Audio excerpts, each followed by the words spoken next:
Hai, kembali lagi bersama kita di Kencrot Film. Kali ini kita akan membahas sebuah film yang berjudul The Infiltration. Film yang diangkat dari kisah nyata ini menceritakan perjalanan seorang agen mata-mata dalam membongkar gembong narkoba yang ada di Amerika. Nah, seperti apa sih tantangan yang harus dia lalui untuk menuntaskan misinya tersebut? Nah, sebelum lanjut ke alur ceritanya, boleh dong klik dulu tombol subscribe-nya biar kitanya makin semangat upload. Tidak lupa juga, saya selalu mendoakan kalian dan keluarga bahagia selalu ya. Tak perlu berlama-lama, siapkan cemilan, cari posisi yang nyaman, dan selamat menonton. Cerita dimulai saat Bob Mazur menyamar menjadi seorang pengedar narkoba. Terlihat dia sedang menunggu rekannya untuk mendapatkan narkoba yang akan diedarkan. Ketika rekannya datang, mereka langsung merencanakan kemana saja narkoba ini akan diedarkan. Tak dijelaskan siapa namanya, tapi mereka berdua terlihat sangat akrab. Saat keduanya sepakat, mereka pun langsung pergi meninggalkan tempat tersebut. Ketika berjalan keluar, terlihat Bob sedang kesakitan, tak diketahui kenapa, tapi mereka berdua terlihat panik. Rupanya tanpa pengetahuan rekannya, Bob sudah merencanakan penangkapan untuk rekannya tersebut. Saat berada di luar, segerombolan polisi pun langsung datang menyergap mereka berdua. Kemudian Bob dibawa ke mobil polisi dan di sana teman polisinya sudah menunggunya di dalam. Rupanya yang membuat Bob kesakitan adalah alat pendeteksinya yang menempel ke badan terbakar, sehingga alat tersebut membuatnya sangat kesakitan.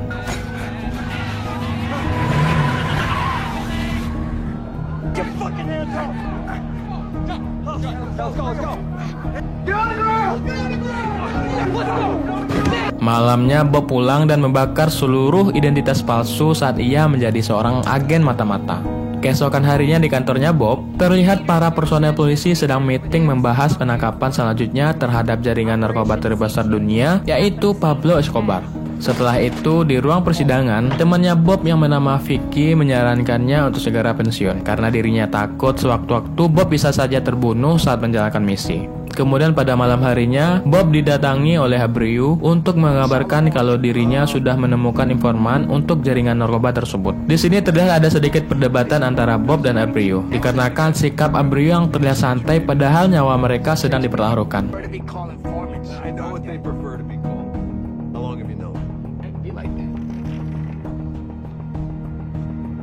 Besoknya, Abreu dan informannya tengah melakukan transaksi yang nantinya akan membawa Abreu ke pemasok besar yang ada di daerah tersebut. Setelah itu, Bob dan Abreu pergi ke sebuah pemakaman untuk mencari identitas palsu yang akan mereka gunakan dalam misi kali ini. Dan didapatkanlah, Abreu menyamar menjadi Dominguez, sedangkan Bob menyamar menjadi Bob Musella. Setelah nama didapatkan, mereka berdua kemudian menyiapkan alat-alat yang akan digunakan seperti recorder canggih yang disembunyikan di dalam suitcase. Peran Bob kali ini adalah seorang pengusaha besar yang memiliki banyak bisnis seperti penerbangan, keuangan, dan grosir toko perhiasan.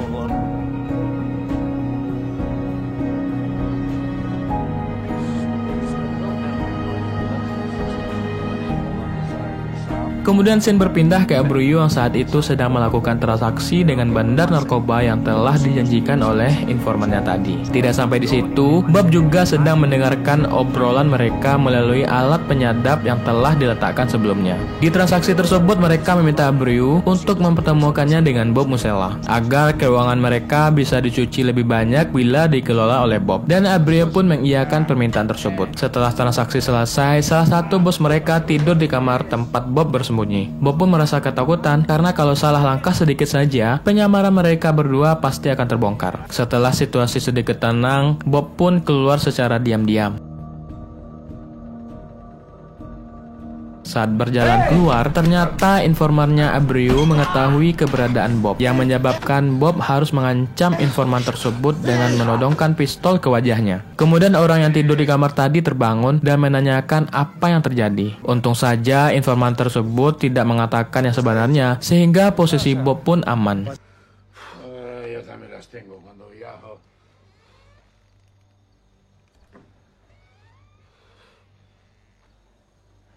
Setelah itu, Bob menemui Abreu dan menanyakan kenapa dia meninggalkannya di sarang lawan. Bob pun marah ke Abreu karena Abreu terlihat sangat santai dengan tugas yang ia kerjakan.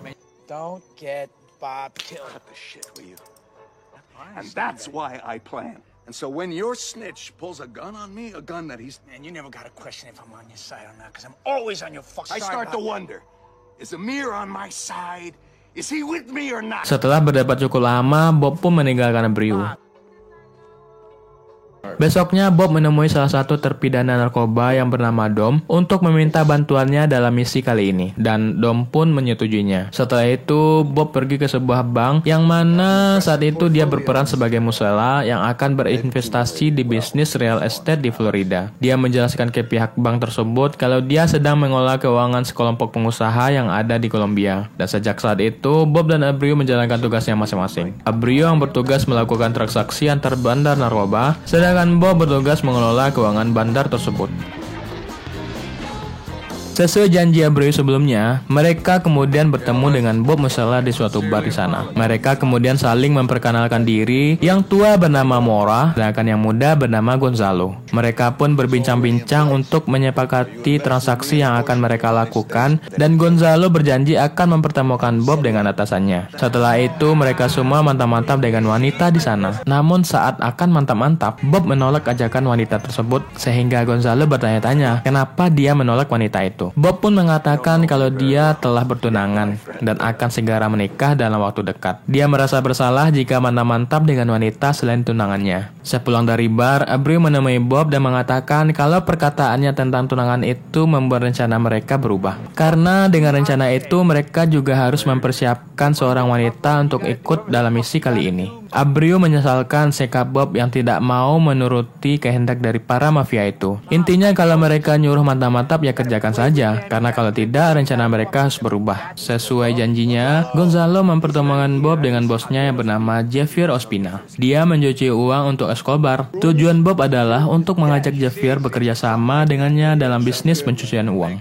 Di pertemuan itu Bob mengatakan kalau dia ada akses ke Bank Panama, di mana di sana seluruh transaksi yang akan mereka lakukan akan terjamin keamanannya, dan dia juga meminta Ospina untuk bertemu dengan seseorang yang menjalankan bisnis di Southern Air Transport agar transaksi mereka bisa berjalan mulus. Setelah mereka berbincang-bincang, di suatu tangga Bob dan Ospina berpapasan, dan tanpa diduga sama sekali, Ospina menyentuh kemaluan Bob yang membuatnya risih dengan hal tersebut.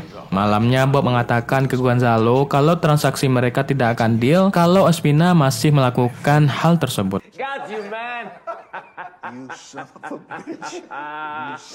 Di suatu pertemuan, bosnya Bob, Bonnie, telah menyiapkan calon tunangannya yang bernama Katie Oates. Katie akan berperan menjadi tunangannya Bob pada misi kali ini. Namun saat menuruni tangga, Bob menemui Bonnie soal keikutsertaan Katie dalam misi kali ini. Dia lebih memilih kerja sendiri ketimbang Katie ikut bersamanya, karena dia khawatir kalau misi ini bisa membahayakan nyawa Katie. Namun protes tersebut ditolak oleh Bonnie. Ia tetap bersikeras agar Bob menjalankan misinya bersama dengan Katie. Dengan berat hati, Bob terpaksa melakukannya. Saat Bob sedang memeriksa dokumen di meja kerjanya, tiba-tiba ada telepon dari salah satu petinggi Bank Panama yang bernama Akbar Bilgrami. Dia bermaksud untuk mengkonfirmasi dengan cek yang Bob kirimkan kepada bank tersebut, karena ada sedikit keraguan di dokumennya. Untuk mengklarifikasi masalah itu, Bob minta untuk bertemu dengan mereka mengenai permasalahan tersebut. Dan singkat cerita, mereka pun akhirnya bertemu, dan di pertemuan itu Bob menjelaskan kalau kliennya adalah seorang pebisnis. Namun bisnisnya adalah kokain, dan para petinggi itu sedikit terkejut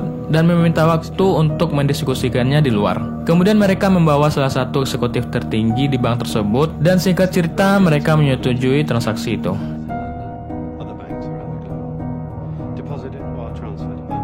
Kemudian scene berganti saat Bob lari pagi. Dia terlihat sedang dibuntuti oleh seseorang.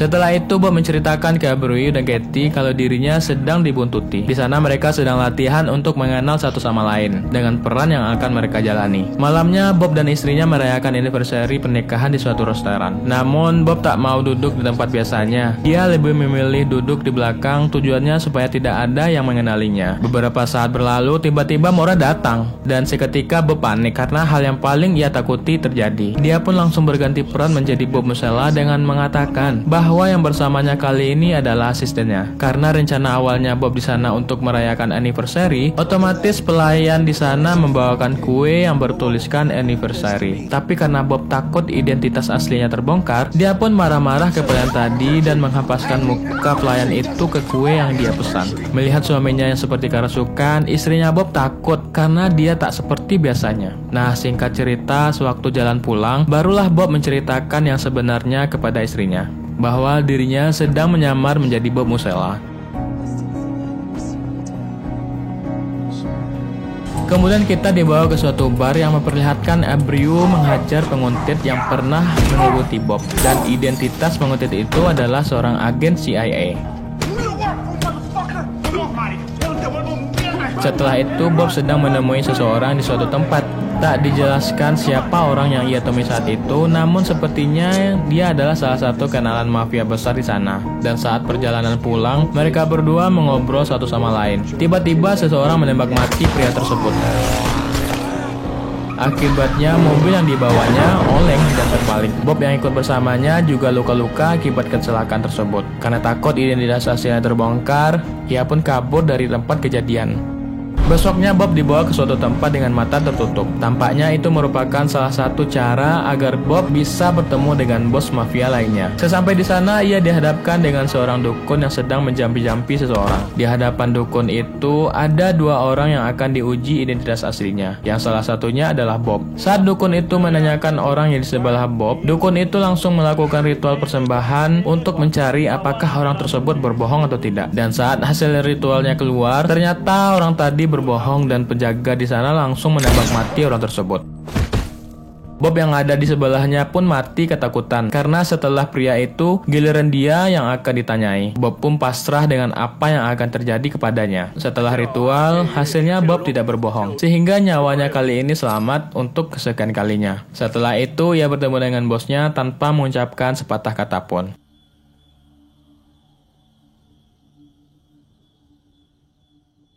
Kemudian kita dibawa ke suatu tempat yang memperlihatkan Bob sedang berjalan bersama Roberto Alcaino. Belum dijelaskan dia siapa, tapi sepertinya dia merupakan salah satu mafia besar di bawah naungan Pablo Escobar. Di pertemuan itu tampak Alcaino ingin bekerja sama dengan Bob untuk mengurusi keuangan bisnisnya. Karena tujuan Alcaino meminta Bob untuk datang ke rumahnya sambil mengenal satu sama lain. Di rumahnya Alcaino, ia menyambut Bob beserta tunangannya dengan penuh ramah tamah. Seakan-akan ada hubungan keluarga yang terjalin di antara mereka. Saat sedang nonton, muncullah berita mengenai kecelakaan yang dialami Bob waktu bersama seseorang yang belum diketahui namanya. Di situ Alcaino menceritakan kalau dia adalah teman dekat Roberto Alcaino, namanya Barry Seal. Bahkan saking dekatnya, cincin yang Seal pakai sama dengan cincin yang Alcaino pakai.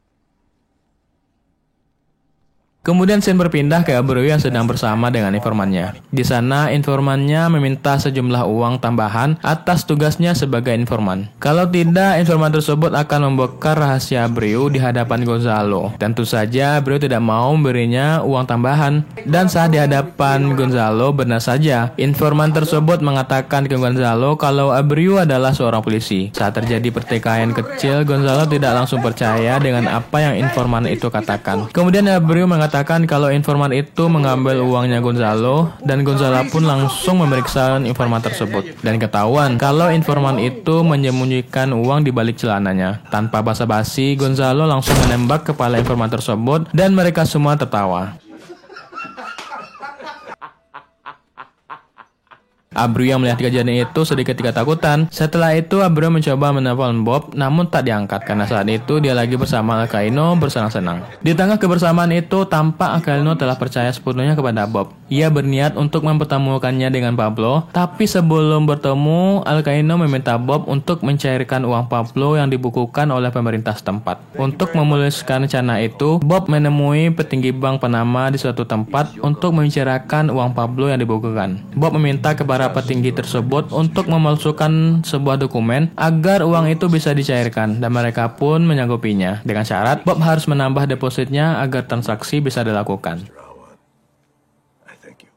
Di suatu tempat, Bob dan para petinggi lainnya sedang berbincang-bincang mengenai uang Pablo yang dibukukan.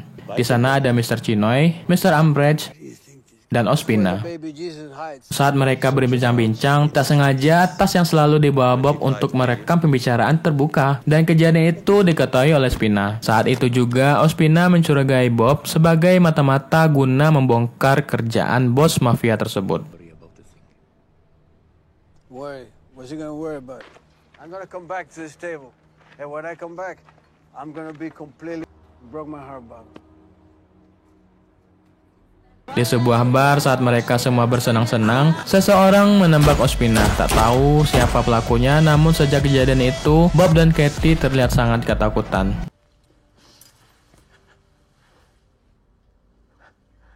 Setelah itu, Bonnie atasannya Bob berencana akan menangkap Alcaino dan keluarganya di tempat terpisah. Mengetahui itu, Bob langsung menghubungi istri Alcaino dan mengatakan kalau polisi akan menangkap mereka. Mengetahui itu, istri Alcaino panik dan menghancurkan semua barang bukti menyangkut bisnis yang dijalani oleh suaminya. Sedangkan Alcaino kabur karena saat itu tidak bisa melawan. Pernikahan settingan antara Bob dan Katie pun digelar. Semua kenalan Bob, para petinggi mafia, akan menghadiri pernikahan tersebut. Bob dan Bonnie sedang mempersiapkan semuanya demi kelancaran penyergapan terbesar ini. Tak terduga Alcaino juga menghadiri pernikahan itu. Bob yang melihat juga terkejut karena ia berharap Alcaino tidak menghadirinya. Begitu pernikahan dimulai, segerombolan polisi datang menyergap.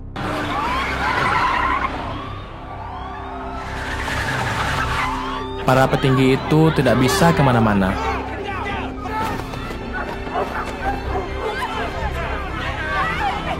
Dengan tatapan marah dan kecewa, para petinggi itu merasa dikhianati oleh Bob. Tapi yang Bob pikirkan saat itu hanyalah dia sedang menjalankan tugas. Walaupun ikatan emosional antara mereka sudah terjalin cukup dalam, semuanya ditangkap pada hari itu juga. Fakta-fakta yang terungkap dari penyergapan ini adalah CIA mengelola rekening rahasia di Bank BCC. Rekening-rekening ini digunakan untuk mendanai perang kontra Iran dan perang pembebasan Afghanistan melawan Rusia.